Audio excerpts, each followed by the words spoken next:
Hola, ¿qué tal, compañeros? De la clase de Fisicoquímica 2 para farmacéuticos.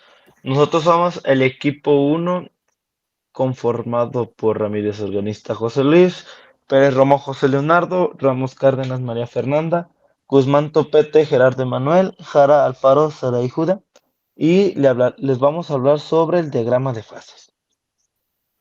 Primero, ¿qué es un diagrama de fases? Es una representación gráfica de un sistema de aleación. Es una representación de los estados físicos de una sustancia bajo diferentes condiciones de temperatura y presión.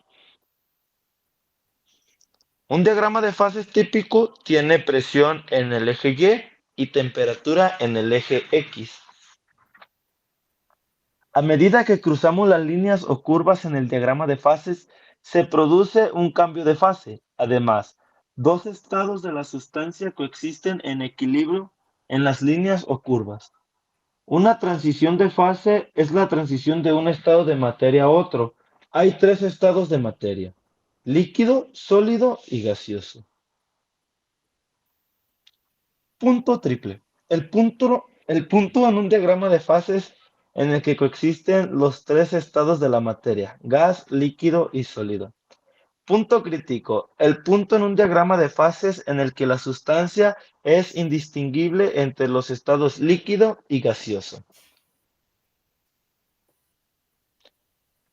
Curva de fusión o congelación. La curva en un diagrama de fases que representa la transición entre los estados líquido y sólido. Curva de vaporización o condensación. La curva en un diagrama de fases que representa la transición entre los estados gaseoso y líquido. Curva de sublimación o deposición. La curva en un diagrama de fases que representa la transición entre los estados gaseoso y sólido. Los diagramas de fase representan la presión típicamente en atmósferas versus la temperatura típicamente en grados Celsius o Kelvin. La línea representa las combinaciones de presiones y temperaturas a las que pueden existir dos fases en equilibrio. Es decir, estas líneas definen puntos de cambio de fase. La línea roja divide las fases sólida y gaseosa. Representa la sublimación sólido a gas y la deposición gas a sólido. La línea verde divide las fases sólida y líquida y representa fusión sólido a líquido y congelación líquido a sólido. El azul divide las fases líquida y gaseosa. Representa vaporización líquido a gas y condensación gas a líquido. Normalmente, la línea de fase sólido-líquido se inclina positivamente hacia la derecha. Sin embargo, para otras sustancias, notablemente el agua, la línea se desvía hacia la izquierda, como muestra el diagrama del agua. Esto indica que la fase líquida es más densa que la fase sólida.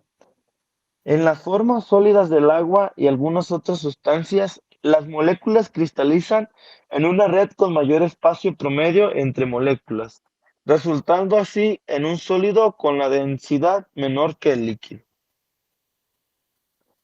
¿Cómo podemos obtener un diagrama de fases? Bueno, primero necesitamos comprender ciertos conceptos como lo son fase, la cual es la región homogénea en su volumen separada por límites perfectamente definidos a través de los cuales puede haber intercambios. Debemos de recordar que fase no es igual a estado físico. El componente es cada una de las sustancias diferentes que forman parte de un sistema. Y los grados de libertad es el número mínimo de variables intensivos que se pueden modificar dentro de ciertos límites sin que se modifique el número de fases. A continuación, cedo la palabra a mi compañero Leonardo. La regla de las fases, en el caso concreto de una sustancia pura, será de la siguiente manera, donde C, que es la cantidad de componentes, tomará el valor de 1, puesto que es una sustancia pura, y F podrá valer como máximo 3, puesto que una sustancia como máximo puede estar en tres fases: sólido, líquido y gaseoso. por lo que en caso de que se presenten dos fases, el valor de los grados de libertad sería 1, mientras que si se presentan las tres fases, los grados de libertad serían equivalentes a 0, que es precisamente el punto triple en un diagrama. La estabilidad relativa de las fases sólida, líquida o gaseosa determina la temperatura y la presión a las cuales se encuentran las sustancias. De allí se determina su estado de agregación. Según su estabilidad relativa se habla de su fase. Estos diagramas de fases por lo general se determinan de manera experimental, con base en cálculos de las sustancias puras a gran escala, que han llegado a ser lo suficientemente precisos para la construcción de diagramas de fases, presión versus temperatura. Cuando en estos diagramas se muestran presiones o temperaturas muy altas, sus datos se basan en datos teóricos que se ajustan a los modelos reales de equilibrio de fases, debido a la complejidad de realizarlos de manera experimental. En el diagrama de fases del agua también se debe aclarar que la coexistencia de la línea de equilibrio sólido-gas y líquido-sólido se extienden indefinidamente, mientras que la línea de equilibrio líquido-gas finaliza en el punto crítico. Este diagrama de fases del agua es una pequeña parte del diagrama total, pues para el agua se conocen 18 diferentes clases de hielo, que coexisten a presiones muy elevadas, inclusive mayores a la presión crítica. La base teórica de los diagramas de fases se basa en las líneas de equilibrio de los diagramas presión versus temperatura, donde los sistemas están en equilibrio de fases, por ejemplo, la línea de equilibrio líquido-gas, donde ocurre la vaporización, la velocidad con la que las moléculas se evaporan es igual a la velocidad con la que las moléculas de una sustancia pura se condensan. Cuando se alcanza este equilibrio dinámico, se dice que se ha alcanzado el equilibrio de fases. Para ello se va a emplear la ecuación de Clausius-Clapeyron, la cual se usa para darle un fundamento matemático a cada línea de equilibrio en el diagrama de fases, presión versus temperatura.